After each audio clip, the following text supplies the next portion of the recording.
Hello दोस्तों। ये देखिए हमारे पास इंटीग्रेशन का बहुत ही अच्छा क्वेश्चन है, क्लास 12th का एनसीईआरटी का है। क्या है? X cube plus x plus one by x square minus one. तो ये देखिए प्रॉपर फ्रैक्शन में नहीं है, क्योंकि देखिए ऊपर में ज्यादा पावर है, यानी कि ये वाली बात हो गई। जैसे 5/2 ये प्रॉपर फ्रैक्शन नहीं है। प्रॉपर फ्रैक्शन मतलब यहाँ पे छोटा रहना चाहिए। तो इसको कैसे करेंगे? देखिए 2 से डिवाइड दीजिए 5 को, यानी कि इसको लिख सकते हैं 2 + 1/2। इसको 2 + 1/2। तो देखिए 1/2 प्रॉपर फ्रैक्शन हो गया, यानी न्यूमरेटर कम हो गया। तो वही यहाँ पे करेंगे। तो देखिए क्या है, एक्स स्क्वायर माइनस वन है और x cube plus x plus one है। इसको डिवाइड देते हैं तो कितना, देखिए एक्स स्क्वायर है, यहाँ पे एक्स क्यूब है। तो ऐसा कीजिए कि पहला टर्म कट जाए। तो इससे मल्टीप्लाई करेंगे तो क्या आएगा, एक्स क्यूब, और ये मेरा माइनस एक्स आ जाता। ठीक है। सब्ट्रैक्ट करना है तो साइन चेंज हो जाएगा, ये प्लस है तो माइनस, ये माइनस है तो प्लस, कट गया। तो ये प्लस एक्स, ये 2x हो गया अब प्लस वन। ठीक है। तो देखिए इसके अनुसार क्या होगा, देखिए 2 आया था तो 2 प्लस, यानी कि हम इसको लिख सकते हैं x प्लस ये जो ये डिनोमिनेटर है, नहीं ये रिमाइंडर। तो रिमाइंडर मेरा क्या है, 2x प्लस वन अब बाई टोटल टर्म जिसे डिवाइड दिए थे, यानी कि एक्स स्क्वायर माइनस वन। ठीक है। यानी कि इस टर्म को हम ऐसे लिख सकते हैं। ठीक है। तो अलग अलग अगर करते हैं तो ये एक्स डी एक्स हो जाएगा, और ये यानी दो क्वेश्चन हो गया यहाँ पे एक्स डी एक्स। ठीक है। तो ये देखिए अब प्रॉपर फ्रैक्शन में हो गया। तो फ्रैक्शन वाले मेथड से इसको पार्शियल फ्रैक्शन के मेथड से बनाएंगे। ये तो मेरा आ जाएगा कितना, एक्स स्क्वायर बाई टू। ठीक है। एक इसका मेरा आंसर आ गया। अब इसको हम अलग करेंगे। ठीक है। तो एक मेरा क्या आ गया, फर्स्ट वाला I1 x square by two, ये मेरा I2 है। ठीक है। ये मान लीजिए मेरा I1 था, ये मेरा I2 था। तो I2 को अभी हम सॉल्व करेंगे। ठीक है। तो इसके लिए फिर से हम आते हैं। बहुत ही अच्छा क्वेश्चन है, इसको समझना था।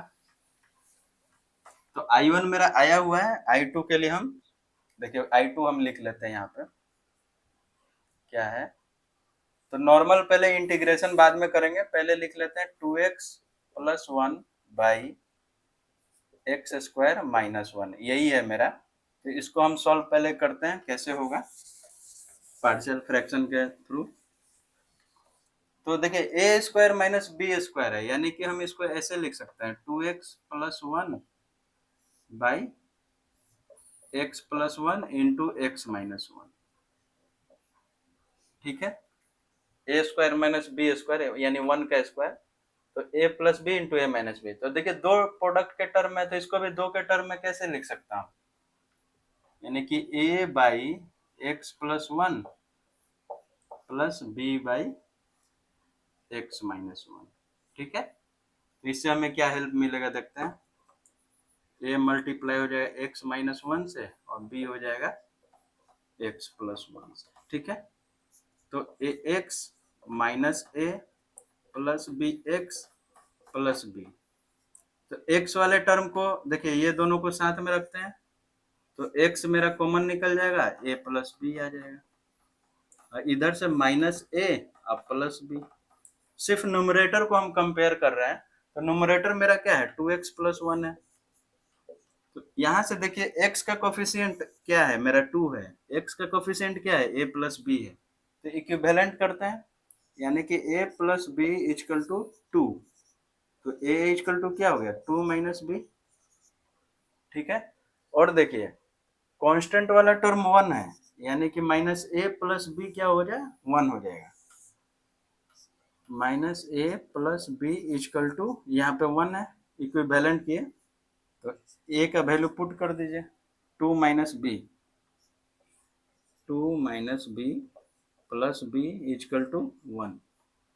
तो क्या आ जाएगा, -2 plus B equal two one, यानी कि 2b इजकल टू क्या आ जाएगा, ये 2 उधर चला जाएगा तो -2 उधर जाएगा, तो ये क्या आ जाएगा 3, यानी कि b इजकल टू क्या आ गया मेरा, 3/2, इसको यहाँ पे लिख लेते हैं, b इक्वल टू मेरा 3/2 आ गया। अब यही यहाँ पे पुट कर देते हैं तो a का वैल्यू आ जाएगा 3/2, तो 4 - 3 यानी कि 1/2, a का वैल्यू मेरा आ गया 1/2। ठीक है, अब देखिए यहीं से बस इंटीग्रेट करना था, a और b का वैल्यू फाइंड आउट हो गया, तो यही तो था मेरा इंटीग्रेशन यहाँ पे dx। ठीक है, तो यहाँ पे अलग अलग हो जाता है ये dx, ये भी dx हो जाता। ठीक है, तो इसी को बस सॉल्व करना है और सारा मिटा रहा है, a और b का वैल्यू फाइंड आउट करना था।